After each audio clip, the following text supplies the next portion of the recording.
The March blizzard descended upon the Dakota Territory, with the wrath of forgotten gods driving snow across the settlement of Dead Rock with such ferocity that even weathered frontiersmen drew their buffalo coats tight and whispered prayers in tongues their grandmothers had taught them.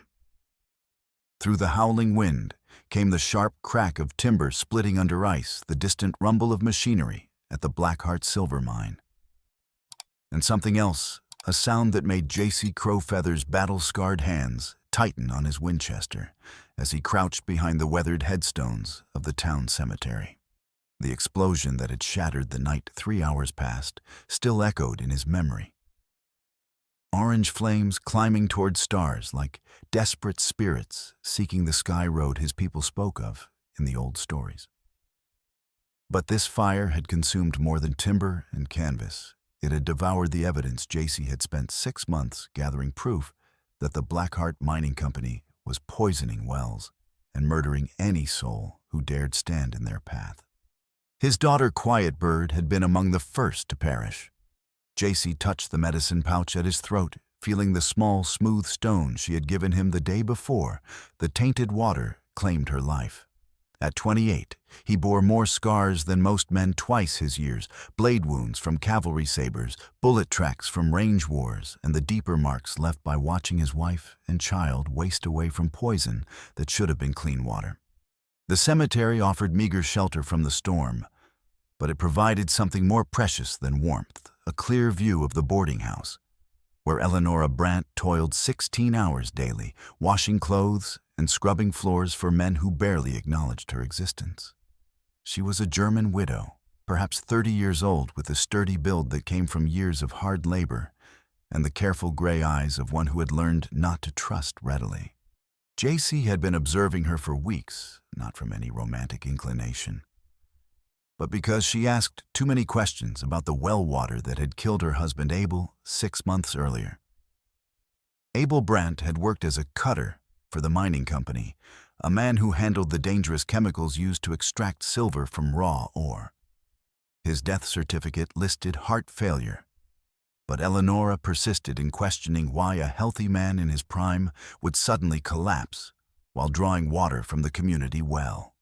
Now, as J.C. studied the boarding house through the swirling snow, he saw lamplight moving behind frost-covered windows. Someone was awake at this ungodly hour, and given recent events that someone was likely armed and dangerous. A shadow passed before the light, too tall and broad, to be Eleonora moving with the purposeful stride of a man accustomed to violence. J.C. recognized the silhouette of Cass Holloway, the Blackheart Company's chief enforcer, a man whose reputation for brutality extended from the Montana goldfields to the cattle towns of Kansas. Through the boarding house's thin walls, J.C. could hear voices raised in argument, though the wind scattered most words. He caught fragments, saw too much, and cannot let her speak. And finally, clear as a gunshot, Eleonora's voice. I shall not be silenced as my Abel was. The sound of furniture crashing came next, followed by Eleonora's sharp cry of pain. J.C. was moving, before conscious thought intervened, his moccasined feet silent on the snow-covered ground as he approached the boarding house's rear entrance. His Winchester was loaded and ready, but he hoped stealth would serve better than violence in these circumstances. The back door hung slightly ajar, whether from poor construction or hasty entry J.C. could not determine. Through the gap, he could see into the main room where Eleonora stood pressed against the far wall, her work dress torn at the shoulder, and her gray eyes blazing with defiance that reminded him of a trapped mountain cat. Holloway stood over her with his Colt drawn, the weapon's barrel reflecting the lamplight like liquid darkness. Your husband grew too curious about matters that were not his concern. He was saying, his voice carrying the casual menace of a man who had killed often enough to find it routine. Kept asking questions about the silver extraction process, about what we were putting in the water table. Had to be educated about the importance of discretion. You murdered him. Eleonora said, her German accent thickening with emotion. You poisoned the well deliberately, knowing families would drink from it. I followed orders. Holloway replied with a shrug that somehow managed to convey both indifference and regret. Same orders I'm following now. The Blackheart Company cannot have widows spreading lies about our business. JC eased the door open wider, calculating angles and distances. Holloway was a professional killer, but he was focused entirely on Eleonora. His attention fixed on the confrontation rather than potential threats from behind. The mistake would cost him dearly if JC chose to act. But killing Holloway would not solve the larger problem. The Blackheart Company had money, influence, and enough hired guns to replace one enforcer with 3 more. What JC needed was evidence proof of the systematic poisoning that had claimed his daughter's life and dozens of others throughout the territory. And where are the chemical papers? Holloway demanded, pressing the Colt's muzzle against Eleonora's throat. Your husband had documents showing what we were putting in the groundwater. We know he passed them to someone before he died. Eleonora's eyes widened with what might have been surprise or carefully controlled fear. I know nothing of any documents. Abel told me nothing of his work. Oh, wrong answer, Holloway said, thumbing back the hammer of his revolver. The metallic click seemed unnaturally loud in the small room. JC made his decision. The Winchester's stock slammed into the base of Holloway's skull with enough force to drop a bull buffalo, sending the gunman crashing to the floor in an unconscious heap. His Colt spun across the room to lodge beneath an overturned chair. Eleonora stared at JC with a mixture of relief and suspicion, her hand moving instinctively to her throat where Holloway's gun had pressed against her skin. Who are you? Someone who has lost as much as you have. JC replied, kneeling to check Holloway's pulse. The man was alive, but would remain senseless for hours. My name is JC Crowfeather. The poisoned water killed my daughter. Something shifted in Eleonora's expression.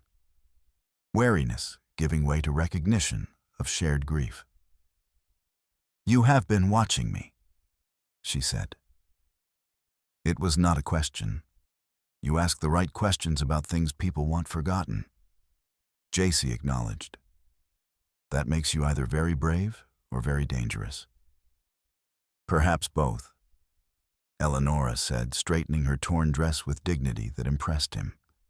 She moved to a loose floorboard near the room's center and pried it up with her fingers. From the hidden space beneath, she withdrew a leather portfolio secured with rawhide strings. Abel hid these the night before he died, she said, opening the portfolio to reveal pages covered with chemical formulas, mining surveys, and correspondence bearing the Blackheart Company's letterhead. He said they proved the company was deliberately poisoning the water supply to drive settlers away from valuable mineral deposits. JC examined the documents by lamplight, his knowledge of mining operations limited, but sufficient to recognize damning evidence when he saw it. The chemical formulas were remarkably sophisticated, too sophisticated, he realized, with growing suspicion. They detailed not just the use of mercury arsenic and lye in the silver extraction process, but improvements that seemed almost revolutionary in their efficiency. This is proof of deliberate murder, he said quietly. But these formulas, they are more advanced than anything I have seen from territorial mining operations. Abel tried to take the documents to the territorial authorities in Yankton. Eleonora said, her voice heavy with old grief. He never arrived. They said his heart failed while he was drawing water from the community well. But I found traces of white powder around his mouth when I prepared his body for burial. JC looked up from the documents to meet her eyes. The same well where my daughter died 3 weeks later.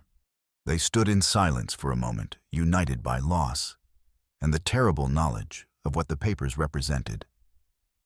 Outside, the storm continued its assault on the settlement. But inside the small room, 2 unlikely allies began to understand the magnitude of what they faced. We need to get these documents to the federal authorities, JC said finally. But first, we need to leave Dead Rock before Holloway's associates come looking for him. As they prepared to depart, something nagged at JC about the portfolio. The handwriting on the formulas was precise, scientific, not the rough scrawl of a mining company cutter. These were the work of an educated man, someone with extensive knowledge of chemistry and metallurgy. "Are all the documents here?" he asked. Eleonora frowned, checking through the papers again. Abel mentioned there was something else, some kind of proof about where these formulas came from originally. But I never found it. The missing evidence would prove more significant than either yet understood. Their flight from Dead Rock began in the pre-dawn darkness when the storm provided cover, but also presented deadly hazards. JC led the way through streets he had memorized during weeks of surveillance, avoiding the main thoroughfares where Holloway's men might be patrolling. "Stay close," he whispered, as they moved between buildings, the snow crunching softly beneath their feet. "Step where I step, and if I signal, drop flat and do not move until I tell you." Eleonora nodded, clutching the leather portfolio against her chest like a shield. She wore her heaviest cloak, but JC could see she was not dressed for extended wilderness travel. They would need to find proper supplies and warmer clothing before attempting the journey to Yankton and the territorial authorities. They had reached the settlement's outskirts when JC heard the sound that made his blood run cold, the baying of tracking dogs. Holloway had regained consciousness sooner than expected and had summoned help with remarkable speed. "They have hounds," JC said grimly. "We cannot outrun them in this snow." "Then what do we do?" Eleonora asked, her voice steady despite the fear he could see in her eyes.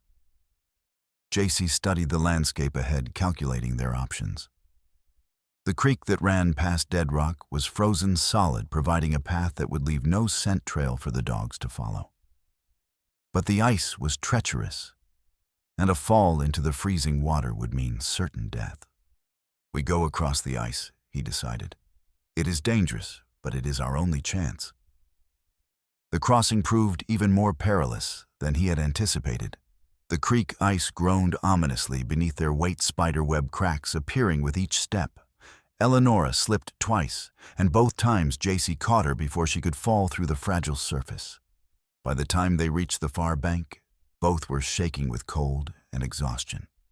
Behind them, the sound of the tracking dogs grew fainter as the animals lost their scent trail at the water's edge. But JC knew their respite would be temporary. Holloway was too experienced a hunter to be fooled for long by such a simple trick. "There is someone who might help us," JC said as they took shelter in a grove of cottonwoods. "A doctor in town who has been asking questions about the deaths just as you have been." "Can he be trusted?" Eleonora asked. "I do not know," JC admitted. "But he may be our only chance of getting these documents to people who can act on them." Dr. Marcus Ames lived in a small frame house on the outskirts of Dead Rock, close enough to the mining operations to respond quickly to industrial accidents, but far enough from the main settlement to avoid constant scrutiny. When JC and Eleonora approached through the pre-dawn darkness, they found lamplight burning in his study window, despite the early hour. The doctor who answered their careful knock was a man in his 50s with prematurely gray hair and the kind of haunted eyes that spoke of carrying terrible secrets. His hands shook as he opened the door, and both JC and Eleonora could smell whiskey on his breath, despite the early hour. "Mrs. Brandt," Ames said with surprise that seemed genuine.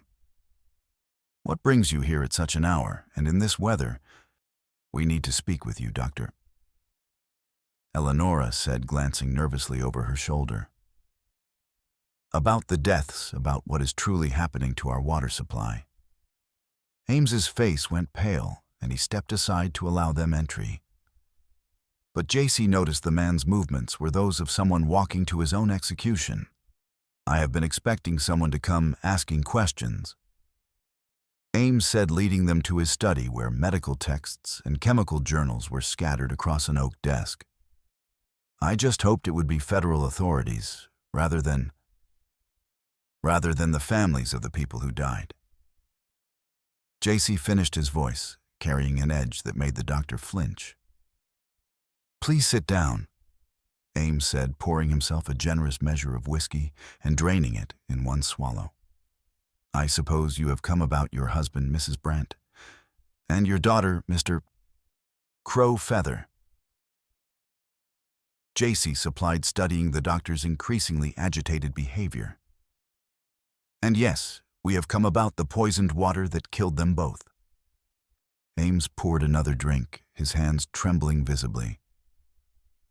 "I have been the company doctor for 3 years," he said, his voice barely above a whisper.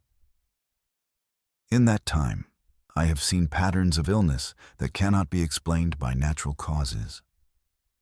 Heart failures in healthy men, breathing troubles in children, liver damage in people who barely touch alcohol. The chemical waste," Eleonora said, producing Abel's documents. "My husband documented what the company was putting in the groundwater." Ames examined the papers with professional interest. But JC noticed something troubling in the man's reaction. Not surprise or curiosity, but recognition, followed immediately by what looked like terror. "These formulas are accurate," the doctor confirmed, but his voice carried a strange note. "Mercury compounds, arsenic derivatives, industrial lye. Any one of these substances could prove lethal in sufficient concentrations." "Could prove." JC's voice carried dangerous undertones. "Doctor, my 6-year-old daughter drank from that well every day. She died in agony while you counted company coins. You think I do not know that—" Ames snapped his composure, cracking completely. "You think I do not see their faces every night when I try to sleep, but I have obligations, debts that must be paid, mistakes that cannot be undone." The last phrase hung in the air like gunpowder smoke. Eleonora leaned forward, her gray eyes sharp with sudden understanding. "What mistakes, doctor?"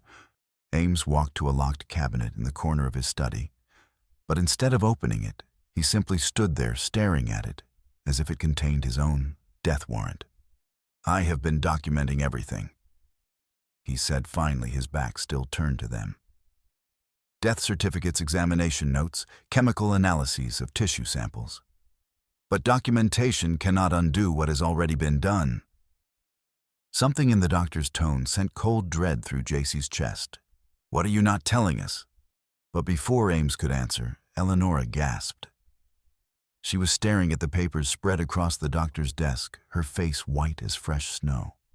"None of these notes," she whispered, pointing to a journal entry in Ames's handwriting. "This formula for mercury purification, I have seen this before."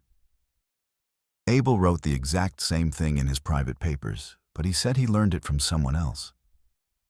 JC moved to look over her shoulder, and what he saw made his blood run cold. The handwriting was identical to the precise script on the chemical formulas in Abel's hidden documents. "You wrote them," Eleonora said, her voice barely audible. "The formulas that killed my husband and JC's daughter. They came from you." Ames turned slowly, tears streaming down his weathered face. "Not just the formulas," he said quietly. "Everything. I created them all, the enhanced extraction processes, the chemical combinations, the mathematical calculations that made it all possible." The room fell dead silent except for the ticking of a mantel clock and the whistle of wind through the house's timber frame. Eleonora stared at the doctor as if he had just confessed to murdering her husband with his own hands. "But Abel was brilliant with chemistry," she protested. "He understood these things in ways I never could. How could you have created what he knew?" "Because I did not create them alone," Ames said, his voice breaking completely. "Your husband was my assistant, Mrs. Brandt. We worked together for months developing those formulas, thinking we were improving mining efficiency, making the process cleaner and more profitable. Abel was the true genius. I merely helped organize his ideas into practical applications." JC felt rage building in his chest like a prairie fire. But there was something else, confusion and a growing suspicion that they still had not heard the complete truth. Then why did Abel hide the documents? He asked carefully. If you worked together, why was he trying to expose them? Ames opened the locked cabinet and withdrew a wooden box containing medical records, chemical analyses, and most importantly, correspondence that made Eleonora gasp with recognition. Because he discovered what I had done with our work. Ames whispered. I sold our formulas to Blackheart to pay gambling debts, but I told them the processes came entirely from my own research. Abel's name appeared nowhere on the contracts. Eleonora was examining the letters with growing horror. These are in Abel's handwriting, she said slowly. Letters to you, Doctor. Letters asking why the company was adding poisons to processes that were meant to be cleaner. He figured it out. Ames confirmed miserably. Realized that Blackheart was not using our formulas to improve their operations, but to deliberately contaminate water supplies. When he confronted me, I told him it was too late to stop them, that we were both trapped by what we had created. So you killed him, JC said quietly, his hand moving instinctively toward his knife. No. Ames cried his denial, desperate and immediate. I never wanted Abel dead. When he threatened to expose everything, I begged him to reconsider. Told him that revealing our work would destroy us both and accomplish nothing. The company already had the formulas and would use them regardless. And then who? Eleonora demanded, her voice cold as winter steel. Ames's answer came in a whisper that seemed to echo from the depths of hell itself. I told Cornelius Stone that Abel was becoming a problem. I hoped they would simply threaten him by his silence somehow. I never imagined they would poison him with our own creation. The magnitude of betrayal was staggering. Not only had Ames stolen credit for Abel's brilliant work, but his cowardice had directly led to the man's murder. And now he sat before them, seeking absolution for sins that could never be forgiven. You killed him as surely as if you had put the poison in his mouth yourself. Eleonora said, her voice carrying a judgment that seemed to come from beyond the grave. I know, Ames whispered. That is why I have prepared these. He gestured to the contents of the wooden box. Evidence of everything, the original correspondence between Abel and myself, proof that the advanced formulas came from his mind, and documentation of my betrayal to the company. JC examined the papers with growing excitement and horror. Here was proof not just of the company's crimes, but of a conspiracy that went deeper than simple environmental poisoning. This was intellectual theft on a massive scale, followed by murder to cover up the crime. This changes everything, he said grimly. With this evidence, we can prove that Blackheart not only committed murder, but that they built their entire operation on stolen innovations. But there is still a problem. Ames said, his voice hollow with despair. This is all copies and correspondence. The original contracts with the company seal and witness signatures are in Blackheart's main safe in their headquarters building. Without those documents, they can claim everything here is fabricated.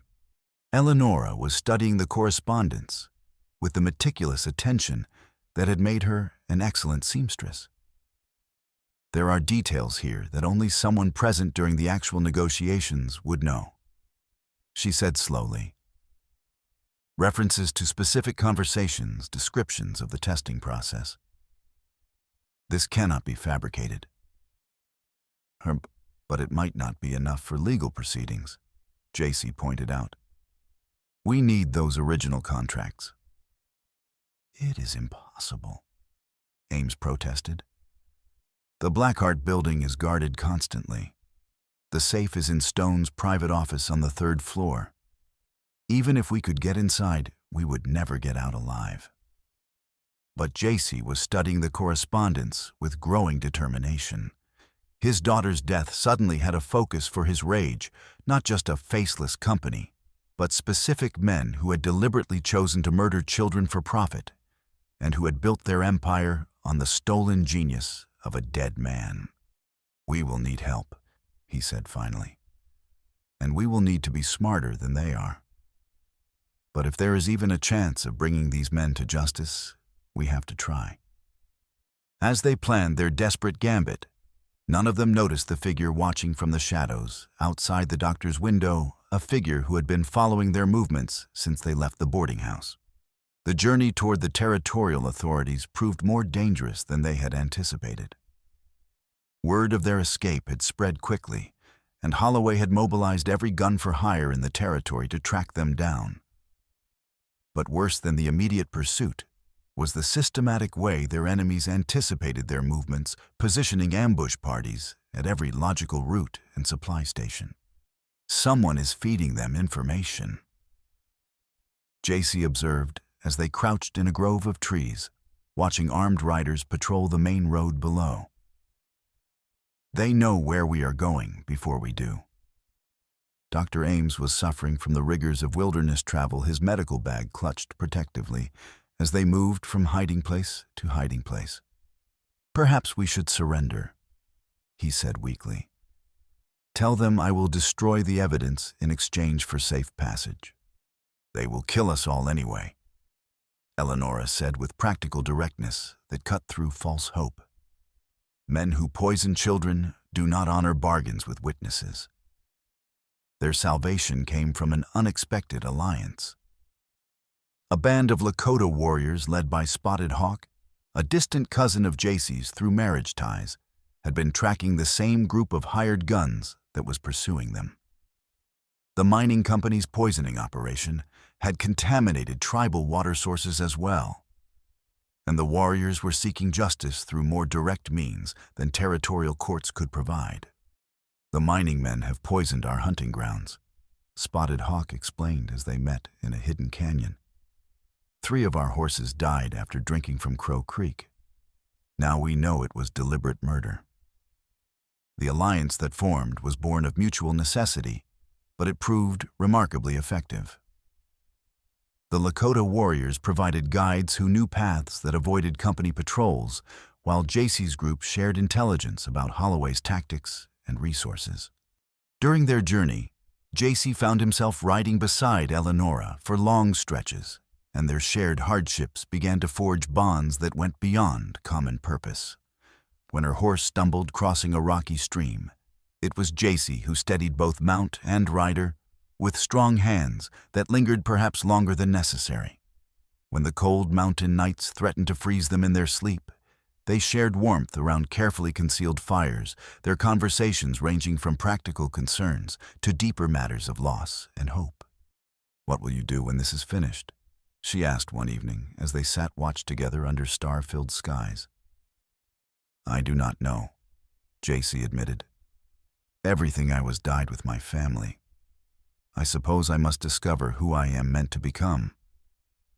"Perhaps," she said carefully, "discovery is easier when shared with someone who understands the cost of starting over." The suggestion hung between them like smoke from their dying fire, carrying implications neither was quite ready to examine directly. But as they continued toward their confrontation with justice, both understood that their partnership might encompass more than simply seeking legal remedy for crimes against the innocent. Their arrival in Yankton brought them face to face with the harsh realities of territorial justice. Federal officials listened politely to their testimony, examined their evidence with professional interest, and invariably concluded that territorial crimes fell outside federal authority. "The Justice Department appreciates your concerns," said Assistant Prosecutor Morrison after their 4th meeting with federal attorneys. "But unless you can demonstrate that federal laws have been broken, we cannot act on territorial matters. We are speaking of mass murder, not territorial disputes." Eleonora's voice carried outrage that made even experienced government officials take notice. Nevertheless, Morrison replied smoothly, "Mining operations fall under territorial regulation. If crimes have been committed, the territorial authorities are the proper venue for justice." JC leaned forward, his battle-scarred hands flat on the conference table. "The territorial authorities are controlled by the same mining interests we seek to expose. You ask us to seek justice from the criminals themselves. I ask you to follow proper legal channels," Morrison said firmly. "Show me evidence that interstate commerce has been affected or that federal treaties have been violated, and we will act immediately. Until then, this remains a territorial matter." They left the federal building with the bitter knowledge that their evidence, compelling as it was, might not be sufficient to force government action. The legal system they had counted on seemed designed to protect business interests rather than punish business crimes. "There must be another way," Dr. Ames said as they reviewed their options with increasing desperation. "We have not come this far to be defeated by legal technicalities." "What about the missing contracts?" Eleonora suggested. "The original documents with Stone's signature and the company seal. If we could obtain those—" "They are back in Dead Rock," JC pointed out, "in the most heavily guarded building in the territory. Getting them would be suicide." But even as he spoke, JC was considering the possibility with a tactical mind that had kept him alive through years of frontier warfare. The Blackheart building might be heavily guarded, but guards expected attacks from outside rather than infiltration from within. "Actually," Dr. Ames said slowly, "it might not be suicide. I still have access to the building officially. I remain the company doctor, and Stone believes I am too frightened and too compromised to betray him." "You mean return?" Eleonora asked, her voice rising with concern. "They will kill you the moment they realize what you are planning." "Only if they realize it," Ames replied with newfound determination. "But what if I returned as the broken company doctor reporting that the federal authorities dismissed our evidence, and that I am ready to resume my old position? Stone's arrogance might make him careless enough to grant me access to his office." JC studied the older man with growing respect and suspicion. "You speak of walking into the heart of enemy territory, surrounded by people who would murder you without hesitation, and somehow stealing evidence from a safe you cannot even open." "I speak of redemption," Ames said quietly. "I helped create the weapon they used to kill your daughter and dozens of others. This might be my only chance to make that right." But something in the doctor's manner troubled JC, a calculation behind the apparent desperation that suggested motivations beyond simple redemption. The return journey to Dakota Territory was fraught with different dangers than their original flight. This time, they traveled as paying passengers with legitimate tickets, but they also traveled with the knowledge that failure would mean not just their own deaths, but the continuation of systematic poisoning throughout the territory. During the long train ride, JC found his suspicions about Dr. Ames growing stronger. The man was too eager to return to Dead Rock, too confident about gaining access to evidence that should be impossible to obtain. And there were inconsistencies in his story that became more apparent with time and reflection. "Dr. JC said during one of their private conversations, when you and Abel worked together, developing those formulas, where did you conduct your research?" "In my laboratory," Ames replied quickly. "I had a small setup in the basement of my house. But Eleonora says Abel did most of his chemical work in their kitchen using equipment he built himself. She remembers him working on those exact formulas at their dining room table." Ames's face flushed slightly. "We collaborated extensively. Abel often took work home to refine the calculations." "Or perhaps," JC said quietly, "you took his work to your laboratory to copy it." The conversation ended abruptly, but JC's suspicions continued to grow. There was something fundamentally wrong with Ames's version of events, and the closer they got to Deadrock, the more convinced he became that they were walking into a trap. Their train arrived in Deadrock on a crisp October morning when the leaves were turning and frost sparkled on the ground. Dr. Ames separated from his companions at the station ostensibly to resume his role as company doctor, while JC and Eleonora took shelter with tribal allies outside town. The performance Ames gave upon his return to Blackheart headquarters appeared flawless from the outside. He presented himself to Stone as a broken man, defeated by federal indifference and ready to resume his old role in exchange for immunity from prosecution. But Eleonora, observing from concealment near the company building, noticed something that made her blood run cold. When Ames met with Stone in the company office, their conversation appeared more like a reunion between old allies than a confrontation between betrayer and betrayed. "Something is wrong," she told JC when she reported her observations. They were not speaking like enemies. Ames seemed comfortable, familiar. JC's worst suspicions crystallized into terrible certainty. He has been working with them all along. Over the following days, as they watched the company building and tried to determine Ames's true intentions, more inconsistencies emerged. The doctor moved through the building with the confidence of someone who belonged there, not someone returning under sufferance. His access to restricted areas was immediate and complete, suggesting relationships that went far beyond simple medical duties. "We have been played," JC said grimly as they reviewed what they had observed. "From the beginning, Ames has been leading us exactly where Stone wanted us to go." "But why?" Eleonora asked. "If he was working with them, why help us gather evidence against the company?" "Because the evidence he showed us was designed to incriminate everyone except the people truly responsible," JC realized. "Think about it. Everything pointed to Abel as the source of the formulas, with Ames as merely a corrupt intermediary. But what if the truth is exactly the opposite? The possibility was chilling in its implications. What if Abel Brandt had discovered something far worse than chemical poisoning?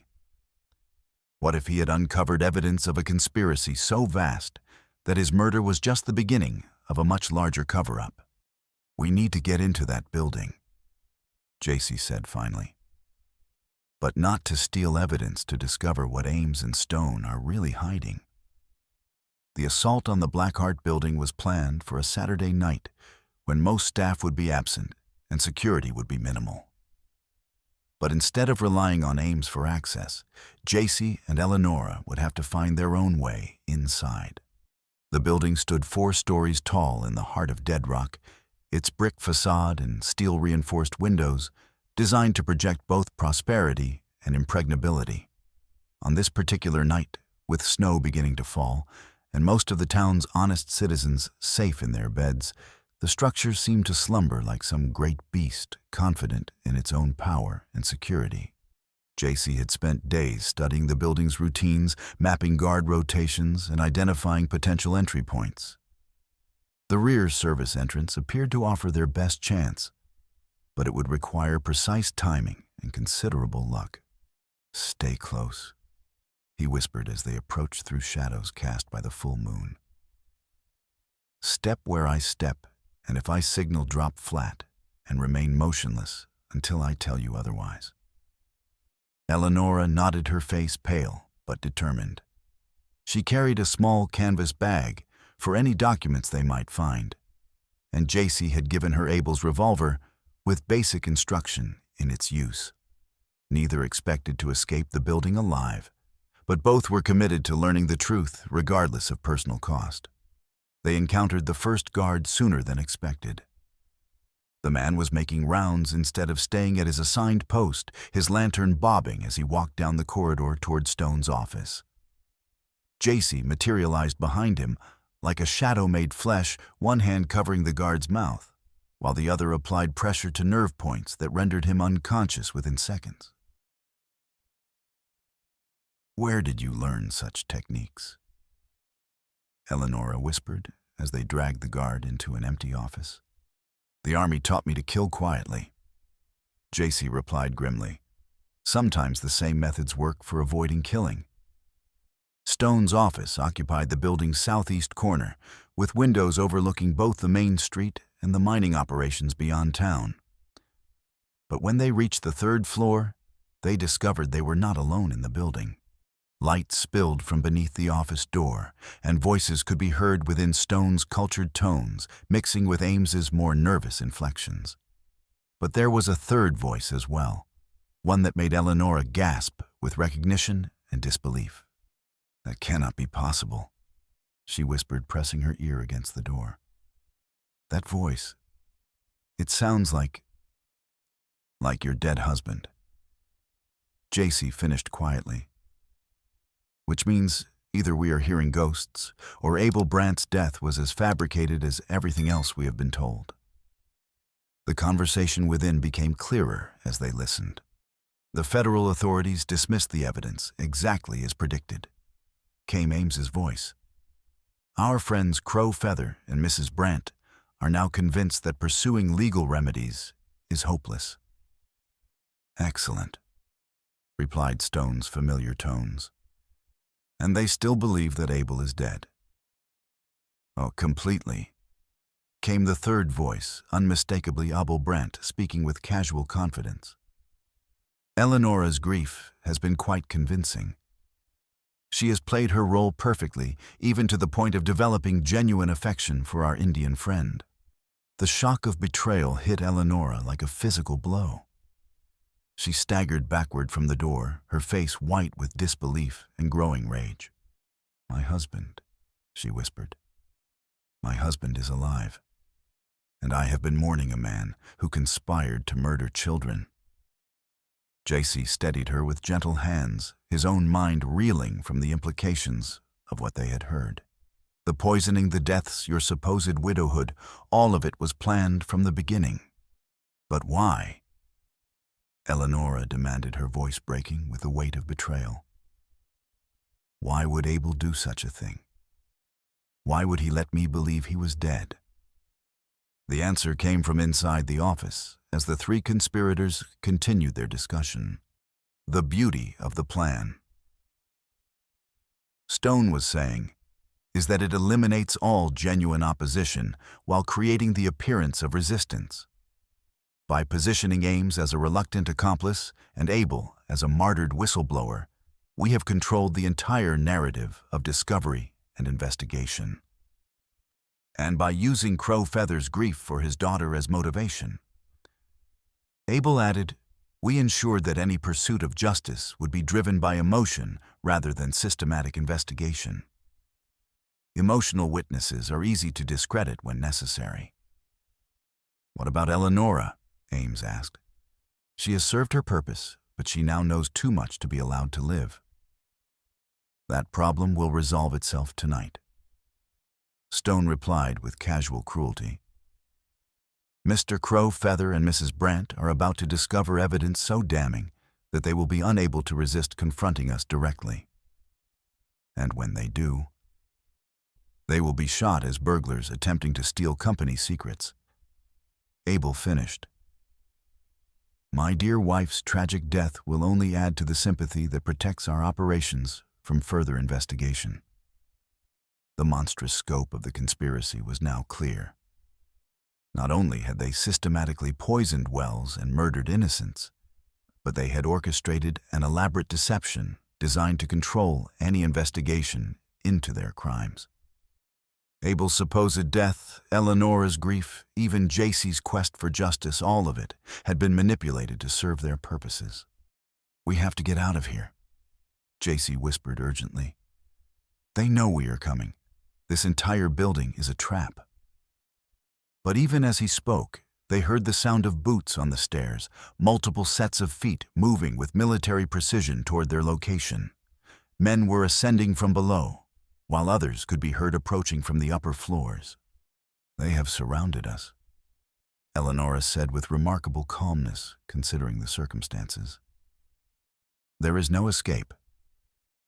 JC studied their situation with tactical precision, born of years spent in desperate circumstances. They were trapped on the third floor of a 4-story building with armed men approaching from multiple directions. The office windows offered potential escape routes, but the drop to the street below would likely prove fatal. "There may be one chance," he said finally, "but it requires us to do exactly what they expect us to do, which is confront them directly, but not as desperate fugitives seeking evidence, as people who already know the complete truth and have nothing left to lose." The plan that formed in JC's mind was audacious in its simplicity. Instead of fleeing or fighting, they would walk into Stone's office and force the conspirators to reveal their crimes openly. The key was to make them believe that escape was impossible and that killing their accusers would only create more problems than it solved. "Are you prepared to gamble your life on the chance that these men might be capable of reason?" he asked Eleonora. "I am prepared to face the man who made me mourn him while he laughed at my tears," she replied with steel in her voice. "Whatever happens after that is in God's hands." They walked to Stone's office door with the deliberate stride of people who had chosen their fate. JC knocked once firmly, then opened the door without waiting for permission to enter. The scene that greeted them was both familiar and surreal. Stone sat behind his ornate desk with the casual confidence of a man accustomed to controlling every situation. Dr. Ames occupied a chair to one side, his medical bag at his feet, and his hands folded like a patient awaiting verdict. And there, alive and unharmed, stood Abel Brandt, the man whose death had motivated their entire quest for justice.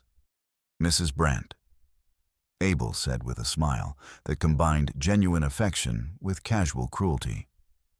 "Mr. Crow Feather, please come in. We have been expecting you." Eleonora stared at her husband with an expression that seemed to encompass every emotion possible: love, hate, betrayal, relief, and above all, a terrible understanding of how completely she had been deceived.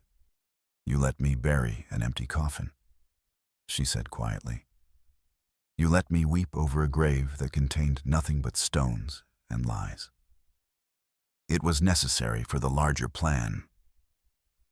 Abel replied with the tone of a man explaining business decisions to someone incapable of understanding complex strategy.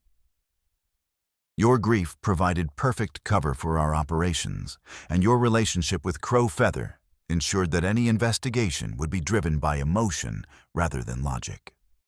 "Your operations?" JC repeated, his voice carrying deadly calm. "You mean the systematic murder of children for mining profits?" "I mean the intelligent management of territorial development," Stone corrected from behind his desk. "The Dakota Territory contains mineral wealth worth millions of dollars, but that wealth cannot be extracted while the land is occupied by settlers who insist on farming in areas better suited to mining. So you poisoned them," Eleonora said, her voice growing stronger with each word. "You murdered entire families to clear land for your machinery. We eliminated obstacles to progress," Abel said with the casual precision of a man discussing agricultural techniques. "The chemical processes I developed were perfectly suited to both silver extraction and population management. 2 problems solved with 1 innovation." The admission hung in the air like gun smoke. Here, finally, was the complete truth, not just environmental poisoning or business corruption, but calculated genocide committed for commercial advantage. "Now you are monsters," JC said simply. "All of you. You have murdered innocents and corrupted justice itself in service of your greed." "We are businessmen," Stone replied with smooth confidence. "We identify problems and develop solutions. The fact that some of those solutions involve casualties is simply the cost of civilization." But as the confrontation continued, JC began to notice something troubling about the dynamics in the room. Stone and Abel were speaking with the easy confidence of men who believe themselves in complete control. But Dr. Ames was increasingly agitated. The supposed co-conspirator was sweating despite the cool evening air, and his hands trembled as he reached repeatedly for his medical bag. "Doctor," JC said suddenly, his instincts warning him of hidden dangers. "You seem uncomfortable for someone who helped plan this entire operation." Ames's reaction was immediate and revealing. Instead of the guilty defiance JC expected, the man's face showed desperate fear, not of exposure, but of his supposed allies. "I never wanted any of this," Ames whispered, his voice barely audible. "They told me it would be simple, a few deaths to clear valuable land, with compensation for the families affected. I never imagined they were planning mass murder."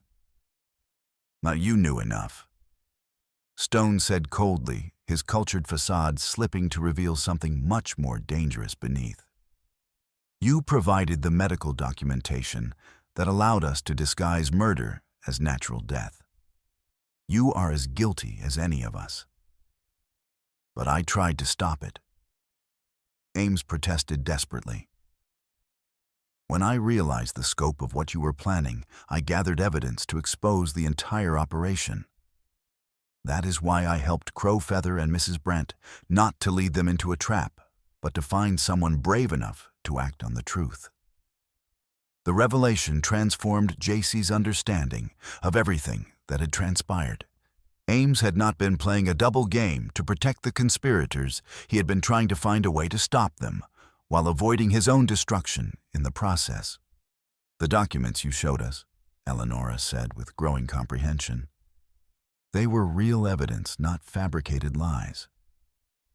"Every piece of it," Ames confirmed, "including proof that the advanced chemical processes came entirely from Abel's mind, not mine.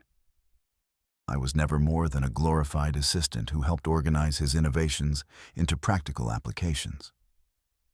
Abel's expression darkened with the first genuine emotion he had shown since their arrival. "You always were too weak for serious business, Marcus. That is why you will never amount to more than a company employee. And you always were too brilliant for your own good." Ames replied with sudden courage. "Brilliant enough to create weapons of mass destruction, but too stupid to realize that men like Stone would eventually betray you, just as you betrayed your wife." The exchange revealed fractures in the conspiracy that JC immediately recognized as potential advantages. These men did not trust each other completely, and their alliance was held together by mutual benefit rather than genuine loyalty. "Speaking of betrayal," he said carefully, "I find myself wondering why Abel Brandt would fake his own death rather than simply disappearing with his share of the mining profits." Stone's smile was cold as winter steel. "Because Mr. Brandt's death was not entirely fake. He did indeed drink poisoned water from the community well water that I had personally contaminated with a precisely calculated dose of his own chemical innovations." The admission struck Abel like a physical blow. His face went white as he stared at Stone with dawning horror. "What are you saying?" "I am saying that you have been dying slowly for the past 6 months." Stone replied with obvious satisfaction. "The same poison that killed Crowfeather's daughter is working its way through your system, causing the same symptoms you helped design to eliminate our other obstacles." "That is impossible," Abel whispered, but his voice carried the desperate denial of a man who already knew the truth. "Dr. Ames can confirm the diagnosis." Stone continued. "In fact, I believe he has been treating you for the symptoms without realizing their true cause. Heart palpitations, difficulty breathing, occasional disorientation, all consistent with slow arsenic poisoning." Ames was staring at Abel with the horrified comprehension of a physician who had missed obvious signs of toxicity in a patient. "The medication I have been giving you," he said slowly. "The treatments for what I thought were stress-related symptoms. My God, you are dying. Why?" Abel demanded, his composure finally cracking completely. "Why would you poison me when I gave you everything you needed?" "Because you are the only person who truly understands the chemical processes we have been using," Stone explained with businesslike precision. "As long as you remain alive, you represent a potential threat to our operations. Your death eliminates that threat, while providing perfect cover for any future investigation." The scope of Stone's betrayal was staggering. Not only had he systematically murdered innocents throughout the territory, but he had also eliminated his own allies once they were no longer useful.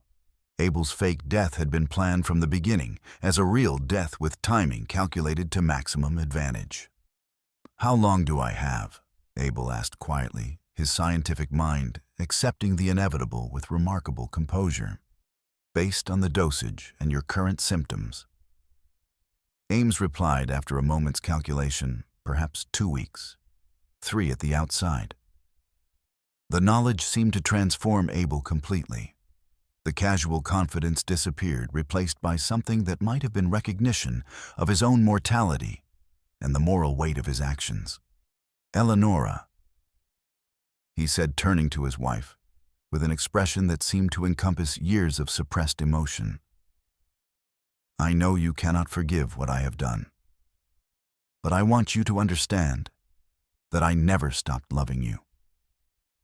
Everything I did was to secure our future, to build something lasting from this wilderness. You built it on the graves of children."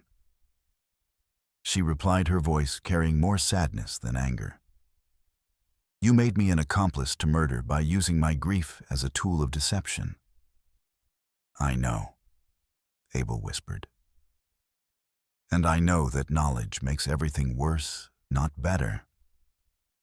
But if there is any chance of redemption, any possibility of making amends for what I have helped create, I want to take it." Stone's reaction to this exchange was immediate and violent. Touching as this reunion might be, we have practical matters to address. The evidence must be destroyed, the witnesses must be eliminated, and normal business operations must resume. But Abel was no longer listening to his former partner. He was staring at Eleonora with the desperate hope of someone seeking absolution for unforgivable sins. "The original contracts," he said suddenly.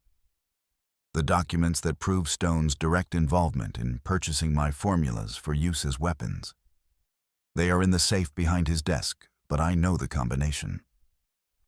"You cannot be serious," Stone said, his voice rising with alarm. "After everything we have built together, you would destroy it all for the sake of sentimental regret."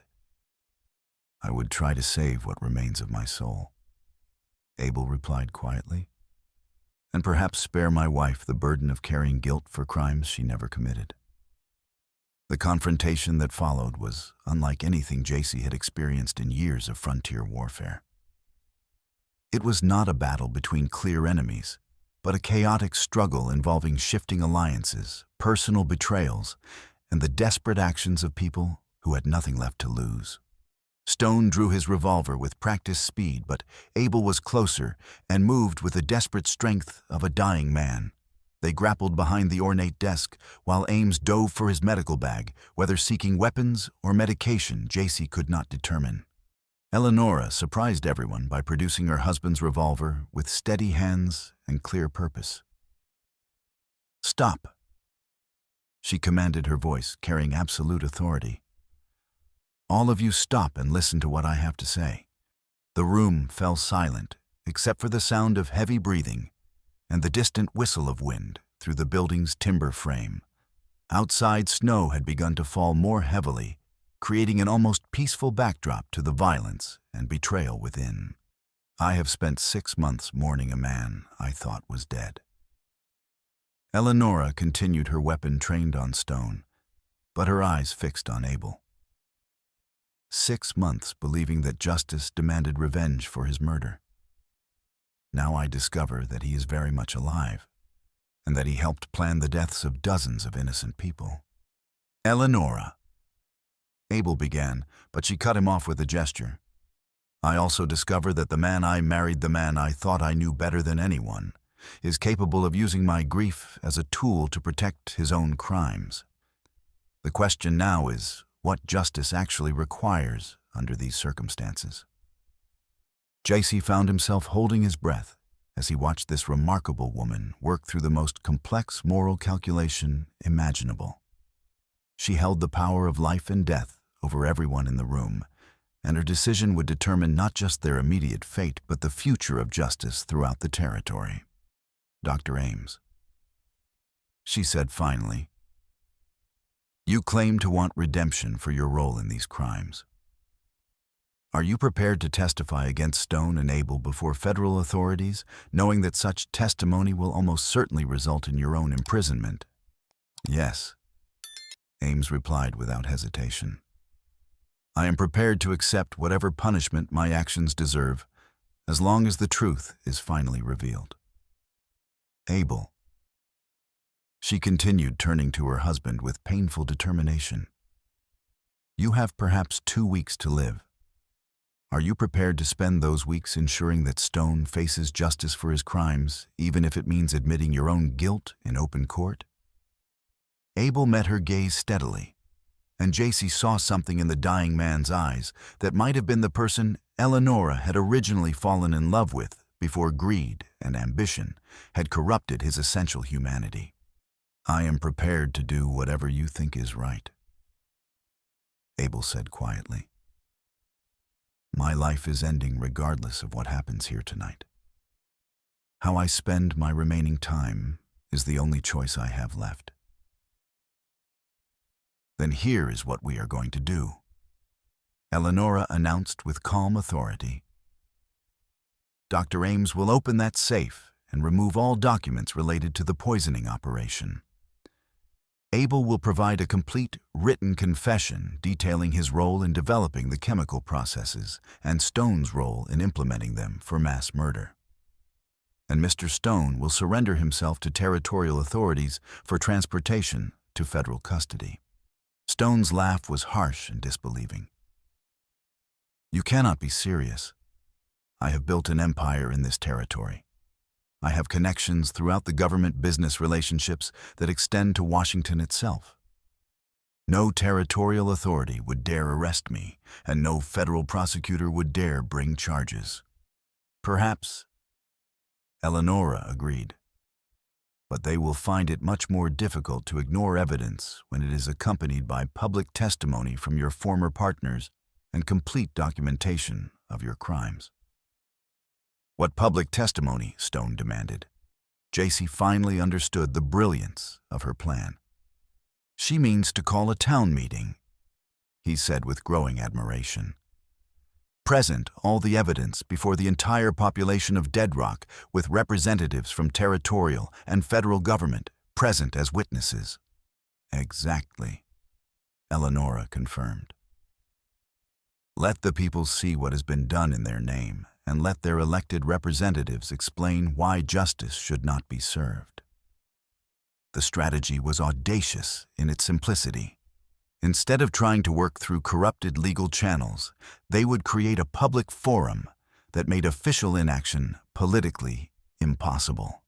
The evidence would speak for itself, and public outrage would force government response, regardless of business connections or political influence. It will never work. Stone protested, but his voice carried less confidence than before. The territorial authorities will stop any such gathering before it begins. Not if it is organized by the families of the victims, JC pointed out. Not if it takes the form of a memorial service for the dead, with testimony about their lives and the circumstances of their deaths. A memorial service that just happens to include documentary evidence and expert testimony about the cause of those deaths, Eleonora added. Perfectly legal, perfectly public, and perfectly impossible to suppress without creating even more public attention. As they worked out the details of their plan, JC found himself watching Eleonora with growing respect and affection. She had taken the most devastating personal betrayal imaginable, and transformed it into a strategy for achieving justice on a scale that none of them could have accomplished individually. "There is one more thing," she said as they prepared to leave Stone's office with the incriminating documents. "Abel, I want you to understand that I can never forgive what you have done. Too many people are dead, too many families destroyed for forgiveness to be possible. But I can choose not to hate you for the time you have remaining. That is more than I deserve." Abel replied quietly, "And more than I had any right to hope for." The memorial service for the victims of water poisoning was held 3 days later in Dead Rock's largest building, the very warehouse that Blackheart Mining Company used for equipment storage.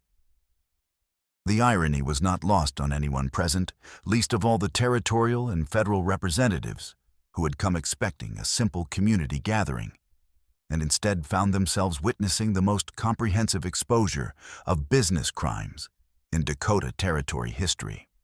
Dr. Ames testified with medical precision about the effects of systematic chemical poisoning, presenting documentation that proved dozens of deaths had been deliberately caused rather than resulting from natural illness.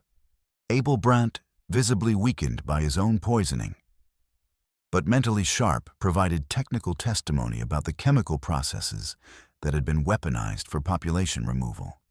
Most damaging of all was the documentary evidence recovered from Stone's safe contracts correspondence and financial records that proved systematic planning and implementation of mass murder for commercial advantage. The original documents bore signature seals and witness marks that made their authenticity impossible to dispute. Cornelius Stone, under arrest and awaiting transportation to federal custody, maintained his innocence to the end.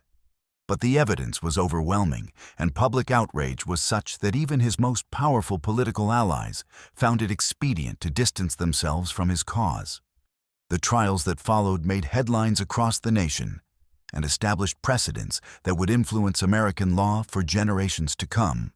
More importantly, they demonstrated that business power, however vast, was not immune to justice, when ordinary citizens found the courage to fight for truth regardless of personal cost. Abel Brandt died 2 weeks after the memorial service, but not before completing a comprehensive written confession that detailed every aspect of the conspiracy.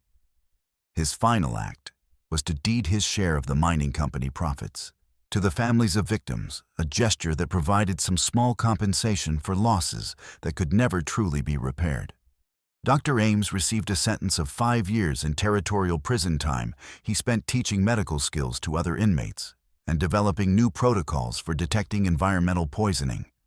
His redemption was incomplete, but genuine proof that even complicity in evil could be overcome by the courage to choose justice over self-preservation. 6 months after the trials concluded, the Dakota Territory had been transformed by federal intervention that went far beyond simple prosecutions. Mining operations throughout the region were subjected to strict oversight. Water quality testing became mandatory, and new regulations governing industrial waste created the first comprehensive environmental protections in American territorial law. Joycey and Eleonora stood on the porch of their small farmhouse, watching the sun set over land that had been cleansed of poison and restored to agricultural productivity. The farm itself was modest, a frame house, a barn fields planted with corn and wheat.